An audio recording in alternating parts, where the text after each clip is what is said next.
Lorraine Robinson, we are live. Colin Manford, you are making me cringe every single week when you do that. Did you notice Stevie tries to be all like gangster and it's just... He's even wearing a hoodie this weather. That's how gangster Colin is. No, we've been into town, he's been robbing. That's not a gangster's haircut, though, is it? No. Look at that. That's do you know what? I'm so glad this is a podcast.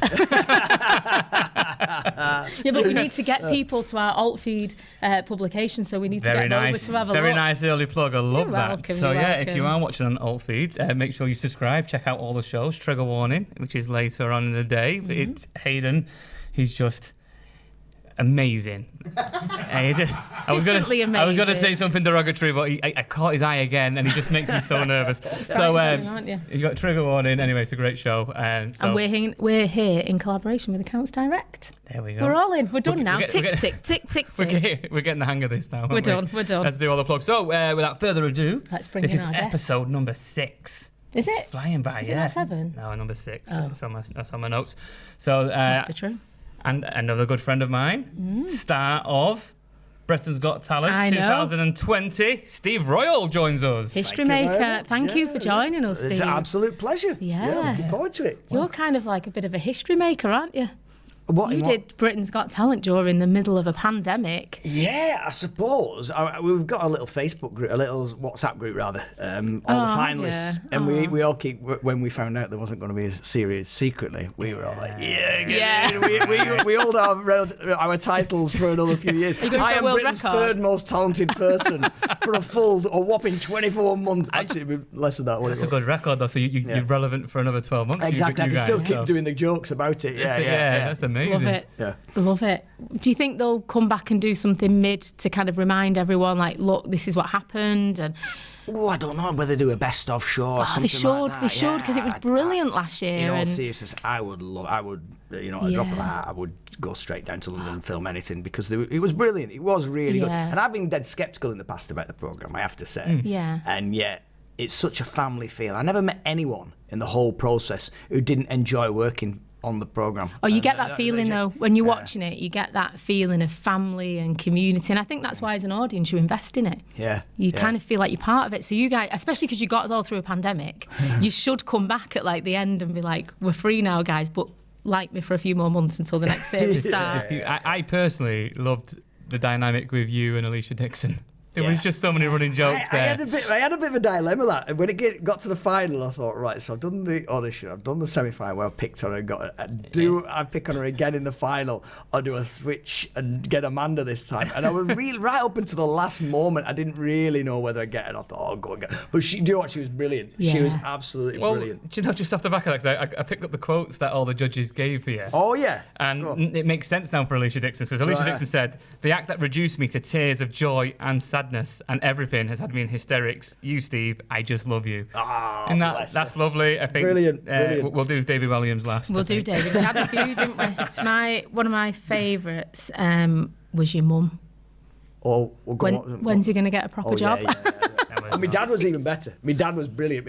When the results finally occurred and John Courtney won, and I phoned up if anyone's not familiar with John Courtney, was the guy on the piano doing the comedy songs, right? Yeah. Well, when he won and I didn't, I thought you can always rely on your family for grounding. I know Colin appreciates this. You phone up your mum and dad, and my mum up phone. Oh, never mind. My mum, first of all, couldn't believe that I don't get anything for third. Right? She was adamant. She's going, what do you get for third then? What do you get? I said, you don't get anything. A trophy, I've never heard of such a thing. I've never heard. You get nothing. I said, Mum, it's not a church raffle. Yeah. It's not a church raffle. This is Britain's Got Talent. I'm not a dentist. It's a Euro sweepstake. And so anyway, your dad wants a word. Oh, God. Which is brilliant. So straight away you hear the phone get past to my dad, and my dad just went, I told you should have kept up them piano lessons. That's all I needed. That's all. That was the instant Dad. grounding there. You've from literally my on father. the biggest show the country's ever produced. You finished third, which is a massive achievement. That's huge, yeah. And it's you should have done better. You know. We had when we had Delisa on a few weeks ago, he was talking about like his dad is always like, just don't get comedy. You know, his brother's like a surgeon or something. He's like, I just don't get comedy. And then he's in a tux that night. He's like, my son, the comedian, you know, he's in front of the royal family and everything. It's like, my parents will come back. Deliso has been quite funny. I've seen a lot of Deliso, obviously, since the programme, because, I mean, I knew Deliso even before I did Britain's Got Talent, but because we both came third, so we've got that in common now. But when I've met him in the last few months or so at various gigs and Zoom conversations and stuff, he's always telling me, he says, oh, you've got to capitalise on this, Steve, you've got to sell it. And when I did it, and then he was telling me these stories about these great venues he sold out and made loads of money. I'm going, okay, well, I'll take that back to my quiet lockdown house and you know, bear that in mind for the future. You just turn around and go, listen, Deliso, I am COVID's comedian. Right? Not everyone could do an arena during COVID times to a TV wall. To me personally, because I spoke to you. Do you remember you did a show at my old pub, didn't you? Yes. And I was picking your brains about it because we've been talking, haven't we, about me doing Britain's Got Talent. A challenge. Which I've got news on that. I did apply after Deliso told me to, and we've got an answer. Long story short, I'm doing it. But we'll do it in January. But so watch this space. But what was it like? Because obviously you had that long, so you got through because your audition was amazing, you know. And it's strange for me because you're my friend and I've known you for years, and I saw you, and it was you were funny and I was laughing loads, but the pride I felt, I was like, that's my mate. Look at him go, and I was like, I get goosebumps now just thinking about it. And then there was then COVID just hit, and you were like, motherfucker, like. But then so that gap, which obviously a lot longer before you got to the live shows. Yeah. So what was it like for you guys going, well, I know I'm in the live show now? It was really, really strange for so many reasons. The biggest dilemma that we all had was we didn't know what format the semi-final would be. Yeah. We all knew. We'd had the phone call before we had any lockdowns. By the end of, I think I got told something like 27th of February. So done the audition at the beginning of February, and we got told we'd be through to the semi-final. I got a phone call, actually, and I'm gutted this was never played. Like, it was never shown on telly, this. But David Williams' phone, well, I say David Williams, I got a phone call. I was actually in my car picking up my daughter from a dance exam, right? And my phone rings in my car, and I answer the phone, and it says, "Hi, Steve, it's Simon Cowell here." I went, "No, is it?" Well, yeah, Simon Cowell. I went, "Hang on a minute, that's not Simon Cowell. I reckon that's not." I'm in the industry. And he went, "Oh, you've rumbled me. It's me, David Williams." No. How are you, Steve? And I just went, "I'm better than your impression of Simon Cowell." I thought that was quite quick for me. That was good, right? But they never showed it on the telly. How surreal is that? Yeah, but so we knew we're all through to the semi-final, and that's the biggest secret. I had to keep that. Now, normally people have to keep that secret until they announce it at the end of beginning of May, whatever, when they announce the semi-finalists. But we had to keep that secret then all the way through to the end of August when they finally released it to the press. And the other dilemma we had was we didn't know what we could do on the show, whether we could get. You see, initially I had an idea of getting David Williams up on stage and teaching him to juggle. I have this comedy routine where I teach someone to juggle and they can't catch the clubs, etc. And so you can't do that. Yeah. Can I do this gag? No, because it means you've got to touch you at that point. And and the magicians, I think, had it even harder. A lot of the magicians, because they had to, think outside the box as well. Picking cards and all this kind of thing. They had to have them preset. Isn't it crazy? Something as simple as that just is. And then, and this was what mentally, this was the biggest dilemma I had when I did Britain's Got Talent, the audition. I always did it in the intention of I don't care about the judges. I want to entertain the audience. That's what I always do. So I'm going to ignore them. I'm just going to go out and entertain all them people in the Library Theatre. So that's what I did in my audition, and it worked great. And then to find out there's no audience, it's just a wall of silent TV screens. I had to totally rethink it, like I said. And so I then kind of tipped it on my head and just went, do you know what? I'm going to treat this... Now, I know Colin would have done corporate gigs in the past, where I've done corporate gigs in the past where you lose half the room. Most of the people aren't bothered about the comedy or anything, so they just chatting, and you can find one table that's listening to you, and you end up going over to that, and that's what I did. I just treated that judges table as that's your one table. Go out there, entertain those four people, and do it that way. But it was a real mental challenge. Fair play to you though, because when you watch it back, we watched it earlier, didn't we? You would never ever know that it was only when they cut to the wall that you realise it's just a wall. It's not people, and that instant feedback. Another thing they said to us as well was it's can you not reference it? Don't go referencing about all the pandemic and the fact we've got that. And I went, I can't. It was there. As a comedian, you can't go on and not reference the fact that you're performing to 500 TV screens. Yeah. So that's when I wrote the idea about my dad struggling to get on. Yeah, and I yeah. said, can I at least do this? And they okayed that. And that, the fact that got a good laugh, and it was so relevant to every family across the land. Well, that start settled me. Because we watched the clips last night, didn't we? And just the bowling ball thing, just dropping the bowling It's balls. ridiculous, isn't it? It's ridiculous why people find that funny. But the Hand sanitizer, but it's so it just comes into your heart. You're like, yeah, I get I just like how you carried it on, because even when you hit the punchline and going hand gel, you know, it's ruined my career. But then you still carried it on while you were talking. Yeah.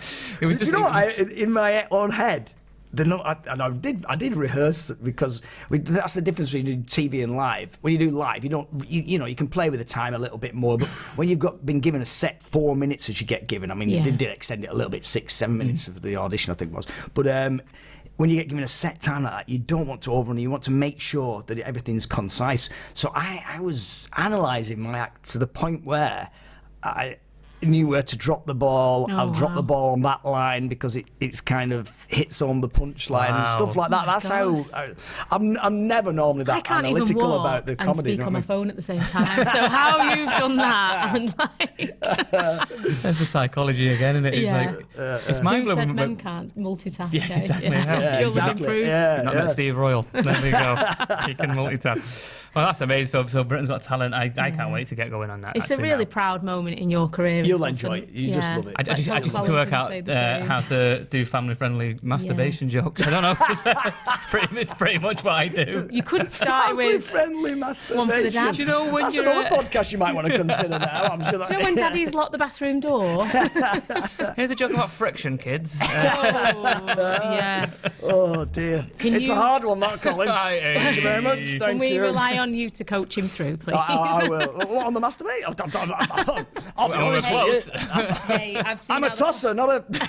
I've seen how the comedy circuit work now. You guys. What a team I'd have there, though. Writing team of Steve Royle and Deliso. Come and join the third club. Yeah. The third. We'll call it the Rule of Three. That's it. That's a comedy term anyway, isn't it? Is it? Yeah. Yeah. Everything just three. If you build up something, it's three kind of punchlines or three things. I feel like knowing you guys now ruins comedy for me, because there's like science to it, and I think, I don't know whether you've ever... one of the most common questions, I know we discussed this just before the podcast, but one of the most common questions comedians get asked is there a north-south divide? And I know, Colin, you strongly believe the north-south divide, and I said there is, and I tell you that if you analyse, from an analytical point of view, the difference I see is that Southern comedy, or things that make Southerners laugh, and this is massively, a generalisation here, but it tends to be things that they can actually put a reason for why they're laughing. Okay. And that's why I don't find that funny bones, as you get called, everyone used to say, a lot of people like Les Dawson, funny bones, Bobby Ball, who said last year, funny bones. I don't think Southerners get that, because it's just, they can't explain it. They can't put, like the Rule of Three, they can't go, it's a Rule of Three, that's why it's funny. Right, okay. And I found when I go down to London to go, to the south to do gigs, I can almost see him going, it is funny, but I don't know why. And they tend to be, do you know what I mean? Yeah. Do you adapt then? Because we've talked about different comedians who kind of go, this is my material, take it or leave it. And then you get other comedians who are like, right, well, I know I'm there tonight, so I'm going to try and bring it round and adapt. Do you own what you've got, or do you try and please everybody? I always try to please whatever audience you get. I think it's a silly thing to do, is to just be, just to think, well, if you don't like me, you don't like me. Yeah. Because... Firstly, I've always said this, and I do this in pantomime, which I perform every year, and any shows that I do, you never know who's in the audience, do you? You never know who's watching you that night. And so don't always just assume that little gig in a pub is just, you can't be bothered, they're not really interested. There might be that one person, you just never know that one person will give you that big break that you've been looking for, do you know what I mean? Camelot, isn't it? Yeah, this is like I wanted no context to that then. No, I just want people to be going, how old is he? We've got Jesus on the show this evening. 400 years ago when I was performing for King... The time-travelling comedian, Steve Royle, ladies and gentlemen. Chorley cakes, that's the whole... one lesson I've learned is never get them mixed up. I did. Oh, Charlie cake. I and did. Eccles cake. I I did. was thinking of an Eccles cake. I did. Yeah. Oh no, don't. Oh, is it Eccles are the flaky pastry. Chorley's nice and smooth. Hang on. Well done, Because I do Colin. Chorley Little Theatre, and I made the mistake only once. Only once. I was having a great gig until I said that, and they're like, "Fuck you." I'm like, "All right." And I was the compere, so I was like. I'll be honest, neither of them are on people's first choice of favourite dessert. So Also, I don't Chorley even cakes know. aren't even made in Chorley. No, most of them aren't. So. Do they the ones with the currants in? Yeah, they have currants. I used to work with a lady that used to make this currant cake, not relevant to this, but she used to call it fly pie. Do you want a piece of fly Because pie? they just Look like right, okay, flies? they I was do, like, yeah. sign me up. Did you do everything like that? Do you know what I mean? I think. Do you want a willy butty? Is that hot dog? You know what I mean? I never went on a date with Come her. on, let's play this game now. There must be other things we can do. She was never asked. Let's play this game. Let's play this game. There must be loads of things we can think of, ridiculous names. I was going down the fish finger route, and I won't. I I don't just, know, yeah. I don't even Too know, much. you know Ryan Gleason, who runs a great Yes. comedy station in Blackpool. Lovely fella, and he was talking once about how he went through some medical procedure, and when he came round, he had trouble describing things, and the food came, and he couldn't think of the word for custard. He wanted some custard in the hospital, and he couldn't think of the word. So the only thing that he could think of was, "Can I have some of that dessert gravy?" Dessert gravy. Dessert And he asked for gravy. dessert gravy. I once Which is forgot great, isn't it? the word firework.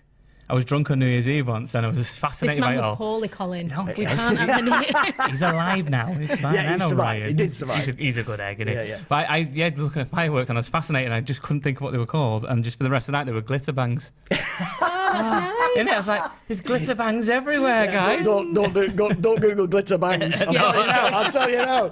Just be very careful. I'm Be going to very struggle on careful. BGT, aren't I? With kids, go and Google Yeah, this on you mummy's are. phone. Yeah. Oh dear! I think the title of third's looking very unlikely to be beaten by your Colin. I know. Just get a TV time, me. I could have did the advert. Which one of the judges has got the best sense of humour? That's the one you should align with, really. Do you know what? To be fair, I mean that was my biggest surprise. I always thought I might get 3 judges saying yes, but I never expected Simon Cowell to enjoy it. But he did. He really For did. years, he had this reputation, and everyone was like, Simon doesn't like comedians, and it's like, but I think that was just a rumour or whatever, because he doesn't he? Yeah. You can see he really wants it to work. I didn't anticipate how close they are to the stage as well, so you could really? properly see them. And when that was one of the moments that I really can still picture. There's several moments, and if you went through each episode, I could tell you exactly which moment was that sticks in my mind. But from the audition, I remember just looking up and seeing Simon and just him laughing.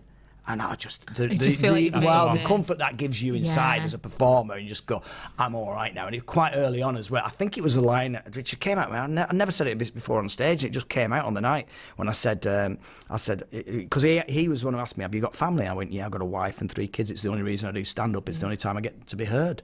Yes. And it just came out like that. I never practiced it or anything like that. And he laughed at that. And I went, oh, that's if you can get the last before you've even done the act. Yeah, then you're you in. kind of know that he's gonna. There is this sense that he's the boss, isn't it? I know he kind of is in a Yeah, way, which is but weird. with the acts, you see on when he did what's the singing one called? X Factor. X Factor. You know, people go in and really they're like, thanks, oh, thank you. It's like, Yeah, and if he's you don't he's get the him, one but the you wanna- others, That's yeah. a seal of approval. Although I have Yeah. to say, I really wanted to appeal to David Williams. I have to say, because Yeah. David Williams is like, he's the one with the comedy mind, and Yeah. maybe can see beyond. He knows what I've been through in terms of stand up, etc., etc. So he gave me more pleasure than the fact that he enjoyed the acts. I'm a big fan of his. Me and my little boy are reading his books at the moment. So Really? yeah. Can you believe it? Afterwards, he was so nice. He sent was me he? a little Oh, good. personalised note afterwards, and saying how much he'd enjoyed the show, and then sent all my daughters. I've got 3 daughters. He sent them all a book each. Signed book. Have you finished them? Oh, signed. Okay. Trying to save myself a bit of money. To eBay. I won't let Xander touch him, No, he's good. He's good. But I'll read them to you over the phone if you want. well, you read them to I'm him doing if you nothing. want. If I ring you about 7:30 every night. Yeah, that's fine. Yeah, Cool, yeah, yeah. just no problem. What you pointed at me then? I was like, oh, what's going on here? Colin's going to get read too. That's me coming around for bedtime. I need a bedtime story, please. That's a whole different show, isn't That's it? a whole different show, Yeah, don't be yes. Googling that as well, kids. So Britain's Got Talent is huge in your career, isn't it? It's massive and stuff, but that's not anything really close to what you've done in the past, because that's the most recent thing. But you've got such a big past in comedy, haven't you? And one of them is, as we always talk about, travel. You've travelled around the world, haven't you? Performing and things like that.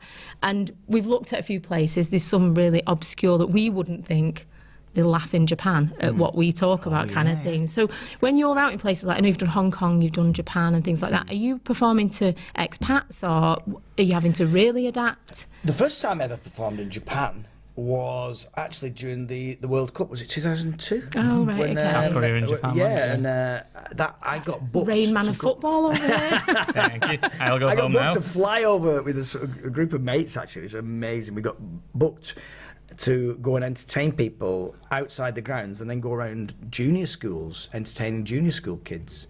Wow. While we're out there promoting, it was actually a Christian organisation promoting Christianity, and they had links with promoting football as well in Japan, because obviously that's one of they all talk about the legacy of World Cups, don't they? And that was kind of probably the start of it all. That, but anyway, so I used to do more of my juggling sort of stuff that time. Cool. Again, this goes back to versatility, the fact that I do the juggling and I do the comedy, and I can go out to these different places, and that's why I suppose it makes me more international than most, because even if there's a language barrier, I can still overcome it with this face. Aww. With this stupid face. Well, we had Martin Moore on the other week. Yeah, he's got a stupid face. Yeah, he's got. Do you know what, Martin Moore? Funny enough, Martin Moore, and he's my longest friend in comedy.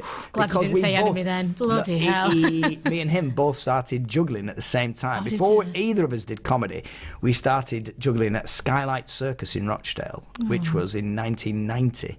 And I always remember, I'm one of the few people who actually remember Martin before he had a beard. Wow. Well, it's been growing since 1990, well, looking exactly. at it. Yeah. He was actually quite a clean-cut fella, and I remember he used to just stand in the corner of this room at this old real school in Rochdale where we used to rehearse, and he'd just have a ball in his head, and he'd just keep rolling it from the side of his head to his forehead, side of his head, and that's my early memories of Martin. Wow. Big Pig Moore, as he was called back then. Martin Big Pig. Yeah. He was talked about something similar when it wasn't on the podcast, was it? He was saying like the juggling is kind of universal. It brings people in, and then you've got them then, and they feel warm to you and stuff. It's like its own circuit as well. Yeah. That's what I find fascinating with entertainment. There's just so many branches of everything. It's just, but it works so well because we were talking, weren't we? Because we've started doing live shows now, the Playing Comedy live shows, and we want to do a family show.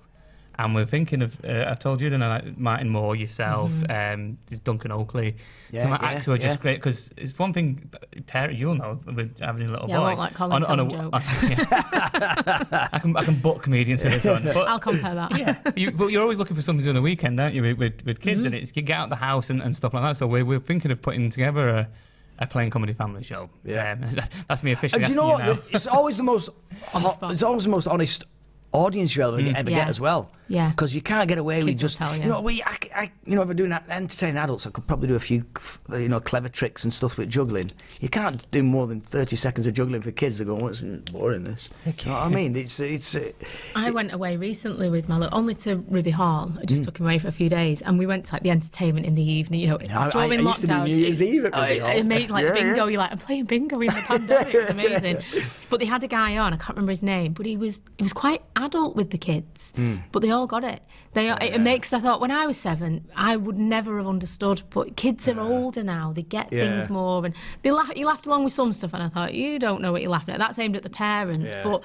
That's pantomime though every year. Exactly. I do pantomime at Blackpool for 18 years. I've done there now, and that's again. That's the skill of a good, proper family entertainer, if you like, is being able to entertain the parents with one bit, and then it's like the Toy Story, isn't it? You know, there's two levels with it, where one's to the mum and dad, one's to the kids, and everybody's enjoying the journey. And that, like, when I showed him your audition, we were laughing at different parts, and I was like, you forget that, like, oh, that's for you and that's for me, and I loved that. That is amazing. I did one gig once to kids, and it was totally accidental. Wait, one. Well, no, but it's too much pressure for me because I can't. And luckily, I compare, I host a lot, and I was. So do you know Media City? So Salford Uni have got their own building there now. Yeah. And I'm a graduate from a successful alumni, apparently. Not even got a degree. Sounds like the Harry Potter of the comedy But world. I remember they asked me if I'd come and host the event. So they had loads of workshops going on. It was literally a radio mic, and you walked around different things. And then Mr. Tumble CBeebies. Yeah. He was coming to entertain the kids. And they went to him, right? Must have been about 150 kids there. Not yes, it's yes! Yeah. That's what you have to answer. Is Well, Mr. Tumble? Yes! It is Colin! Well, he was over at CBeebies and they go, right, Colin, can you get all the kids? Mr. Tumble's on his way, right? About 150 kids, all about Xander's age or below and stuff. Yeah. And I was like, okay, so I've got them all sat down. And then they came up and went, Colin, he's late. And you're going to have to go and entertain him. I went, oh shit, I didn't say that. So I've got out, so I've gone out. And this is where I learned kind of, it was fun in the end because I turned around and went to this kid, what's your name? And he's like, this girl answered for him. And then I said, how old are you? And she answered again. I went, is that your wife? And that was it then for kids. They were laughing, no, it's not my girlfriend. Right, okay, and I found that level. went to another kid, and what's your name? And he told me, and I went, what do you do for a living? And I was asking them all the questions I'd ask a crowd. Yeah, but let's see how and they were like, work. when I'm at school, and I was like, I only got 5 minutes of that. And I'm looking at the people going, where the fuck is Tumble? Watching you in the background work. They're the moments where I think, is Jason going to come out at some point and be like, a prank show, yeah, but The other thing in terms of international audiences, that I find interesting anyway is, I tend to, with the juggling especially, is it goes down well in other countries other than here. Oh, really? I think there's something in the British. If you think about it, from being small in this country, and I don't know which other countries are like this, and America certainly isn't. You kind of taught like don't show off, aren't we? Yeah. From being little kids, We're suppressed. We're constantly saying to kids, if you stop showing off, it's like a real. And you go, better keep quiet. But I don't imagine that being a real popular saying in America. Do you know what I mean? Because it's like everything in America they do. It's like you show it up. There's the accent again. Yeah, you like that. I'm big with my accent. But you know what I mean? And it does show. And I know that circus acts in Germany, particularly, are really revered. And whereas in this country, there's some amazing acts that go out on. You don't get many British Cirque du Soleil acts, really. No, because everybody's beaten out of us to do it. You know what I mean? Get down from there. Although I have to say the best. Again, it's the most common asked question in comedy is what's your best heckle? And the best heckle for me personally was just a gig once where just someone shouted from the back, just juggle, which is kind of great. And I go, okay, I'll stop talking now. No, just juggle, just juggle. With juggling your instead. attitude. What? Yeah, but I do find that internationally, you can get away with a lot more juggling and tricks where they really appreciate it than here. They're like, move on now, pick the chair up. The first job I did working abroad was, I did get booked once. That was exciting. Got booked to do it when I first started out. I'd been working about 12 months at Granada Studios tour, and someone asked me if I'd go and teach some people in San Lucia. Ooh. Direct a show and put on a show with all the the staff, like the staff show that they do. They had proper entertainment on. I said proper entertainment, whatever there is in San Lucia. Do you know what I mean? But I then put together a show for these people. So I was paid to go to this 5-star resort in San Lucia and entertain them. That was fantastic. I loved that. Taught them all to do the fire eating and fire breathing and stuff like that. But then I got a job on a cruise ship. I say cruise ship. It was basically a ferry. It used to take people from Miami and Fort Lauderdale over to the Bahamas on a day trip. Oh, like so you the get party about boats. 5 or 6 hours in the Bahamas. Then everyone would get back on. You'd go back. Don't remember the journey. Yeah, but then it used to dock about 7:30. Everyone would get off, and then they used to load them up as casino ships. So and then about 9:30 you'd set off sailing again, and it'd just go, I think it was like 2 miles off the coast, and they can legally gamble then. So all the casinos would open on these people, and then I would have to go on and do a late night show. Oh wow! In front of all these Americans, and that's the only time that someone's died at one of my shows. What? Other than me. Like a proper death. Yeah, proper death. But I did my act, and then I just finished it, and then they used to turn the stage into a dance floor. So I'd finished and I walked back round and I sat at this chair at the back and I'm watching this. There's this old guy and he's dancing away with this. I thought it was like, she had a sugar daddy sort of situation here. And I'm watching going, look at him. And he's dancing away with this girl. And next thing is he just does, boom. flat on the floor where I'd just been performing. I see this guy tumble to the ground. I went, oh my word. So I get on the ship's phone, to the doctor. Doctor comes rushing in, and this guy, they just didn't bring him round. And you can imagine the state. This poor girl, turns out it was his daughter. He was taking her on a celebration to celebrate her exam results. It was awful. Oh my God. But all the way through, she was yelling and kept looking at me. I'm going, oh, it's not my fault. It wasn't my fault. But she was actually saying, he really enjoyed your act. At which point, but then he literally died happy. Yeah, but then the captain of a ship. Now, anyone who's worked on a cruise ship and know the captain is like, he's the king. He's God, He's God, and and he was a real stern Greek bloke, and you didn't mess with this guy. And he called me over to the corner of this room, and he goes, "You come with me, you." And I went over, and I'm like, I've killed someone, I'm sorry. Stiff I was. I was only like mid-20s at the time, and I just thought, what's he going to say? He went, "You have done this." And I went, "What? No, you have done this." Oh, he said, and then he just went, I did. I was just, he went, "He died laughing at you." Hey! Oh, like celebrating. Yeah. And I went, see you next year. I think it was revenge because, again, this is it must have been a moment, Colin, where you have that devil on your shoulder going, "I shouldn't say this, but go on, do it." You know what I mean? Don't say it, Colin. Yeah, don't say it. And there's another one going, "But you regret if you don't." Yeah. And I had one of them moments with the same captain early on in my time there, and when you go on a cruise ship, they make you do the courses on etiquette and basically sea safety or whatever it was called. I don't know. I got a certificate. It's quite a good name for it. Yeah, sea safety. They can use that. It would work, wouldn't it? And I remember him getting us all gathered together on one emergency drill, and we're all on board, and we're all on the deck, all in our life vests, etc. And he came up and he just randomly picked on people to ask questions, and he looked at me and went, "You, what is the noise for man overboard?" And I just, that little devil going, "Don't say it, Steve. Go on, say it." "No, don't say it." "No, go on." And I thought, I've got to tell him. "A loud splash, Captain." Did he laugh? He did. Oh, fortunately. there we go. But I think it always stuck in his head, and that's where he got the revenge with that guy. But the funniest tag on that whole situation was about a week later, I was out on deck. Right. Well, so this guy dies, okay. The police come on board. When you finally get back to Miami, the police came on board, and they had to take statements, and I'm the witness. So I'm I feel like there's these forms. I mean, interviewed and what happened, and I tell them all the story. Can you sign this document? Yes, sign the document. About 2 weeks later, like I said, a week later or so later, I'm on deck, and this guy comes up to me, grabs hold of me, and goes, "Excuse me, get a doctor. I'm having..."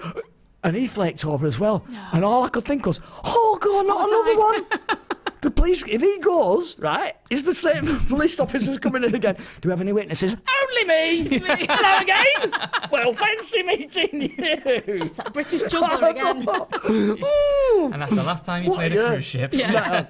Not but a jinx. Oh, Brilliant. Steve, we could talk to you all night. Dear. Wow. So, well, there we go. It's it goes too fast. It goes way too fast. You're on tour, Steve. So let's give that quick plug before we go. It starts off. We kicked off with the primarily. I did the first one was last week at the Lowry, so you can't see that now. It's done. When it all began. But it was brilliant. I really enjoyed it. So I know I've got a good show. I'm confident, We've got a good and I'll show. tell you now that I've got a great show ahead. And it kicks off. I think the 12th of September is the first date. Okay. Anyway, September all the way through to the end of October, all over the country. And where can people get tickets? And go to steveroyle.com or to Okay. Gag Reflex and they're my agents, and there's links on either of those. Cool. So Okay. Steve Royle is Royle.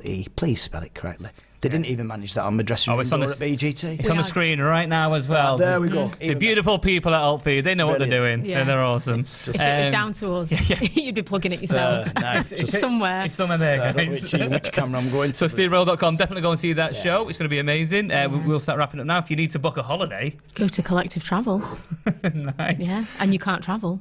Yeah. Because we're in the middle of a If you want to pandemic. talk about holidays, Lorraine's very I just knowledgeable. want to put it out there. I do cruises, but not the kind that Steve kills you. Murder on the Orient Express. That's what you're doing. It was in there for ages. I'm like, come on. Avoid a cruise that I'm booked on. Yeah, you want to maybe consult my diary. In fact, maybe you choose those tour dates and just go. Is it "That's the a good Lowry? time." It's fine. Yeah, Is it the he won't Lowry? be on that night. He's Women sign up life insurance. The husband go, right, let's go and celebrate and watch Steve Royle. Yeah. Come on, let's do that. on the Amber list. Yeah. So, playing comedy, we have got comedy nights now. If you check our Facebook page out, we're at Ramsbottom, Stretford, Northern, with more venues to be announced We shortly. have. It's very exciting. Steve, thank you so much. much Absolute for pleasure. joining us. It's fun, isn't it? It's fun. It's fun, isn't it? Hey. Has anyone used that before? Yeah. As long as it didn't sail. Yeah. Yeah, we're definitely not sailing. Yeah. Right, well, goodbye, good evening. Yeah. Goodbye, good evening. So suddenly so formal. Okay, Colin. Yes. very, yeah. Goodbye, yeah. Goodbye, sir. Goodbye, lady. I've got to go sort my car out, haven't I? So, Yeah.